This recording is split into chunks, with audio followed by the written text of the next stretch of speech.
I'll talk about something that we've done at Columbia, which I think is pretty forward thinking, and then something I'm working on, just aside from that.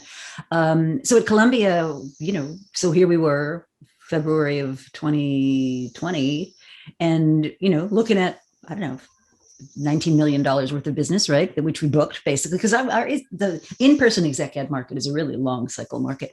And that just went poof.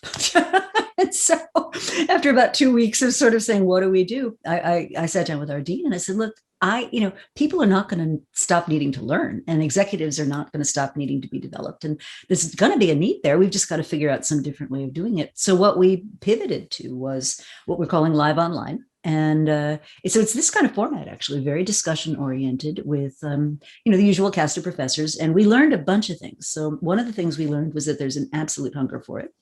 Second thing we learned was that that we broadened the population of people that we could serve, that could come and join us, because it didn't matter if you were in Hong Kong or Malaysia or Nigeria or wherever, you could dial in as long as you had an internet connection, which even then was a little dicey for some folks. We had people on the phone, there was a big wind.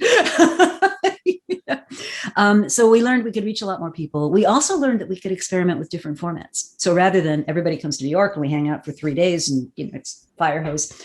For example, with one of my courses, I extended it over a number of weeks.